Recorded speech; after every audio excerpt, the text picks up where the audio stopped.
బంగాళాఖాతంలో అల్పపీడనం ఏర్పడింది. తెలంగాణ ఏపీకి ప్రస్తుతానికి భారీ వర్ష సూచన జారీ చేశారు అధికారులు. ఇవాళ వాయుగుండంగా కూడా మారే అవకాశం కనబడుతోంది.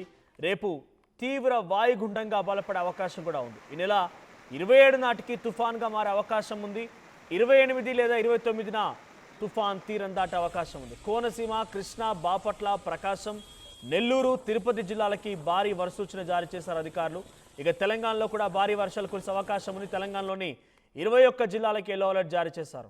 సో ప్రస్తుతానికి అల్పపీడనం ఏర్పడింది బంగాళాఖాతంలో. ఈ అల్పపీడనం కాస్త వాయుగుండంగా మారే అవకాశం ఉంది. ఈ వాయుగుండం కాస్త రేపటికి మరింతగా బలపడి అటు కోస్తాంధ్ర, కోనసీమ అండ్ తెలంగాణ వ్యాప్తంగా కూడా భారీ వర్షాలు కురిసే అవకాశం కనబడుతోంది.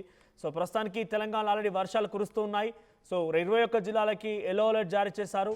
అటు ఏపీ వ్యాప్తంగా కోనసీమ, కృష్ణా, బాపట్ల, ప్రకాశం, నెల్లూరు, తిరుపతి జిల్లాలకి భారీ వర్ష సూచన జారీ చేశారు అధికారులు. లోతట్టు ప్రాంతాలు అప్రమత్తం చేశారు.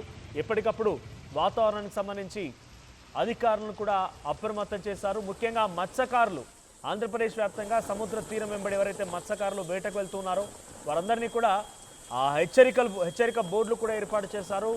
మత్స్యకారులు ఎవరు కూడా వేటకు వెళ్ళకూడదని చెప్పి తగు జాగ్రత్తలు తీసుకోమని హెచ్చరిక బోర్డును కూడా ఏర్పాటు చేశారు. ఇక అత్యవసరం అయితే తప్ప బయటికి వెళ్ళకండి. ఇప్పటికే హైదరాబాద్ వ్యాప్తంగా చిరుజల్లులు కురుస్తూ ఉన్నాయి.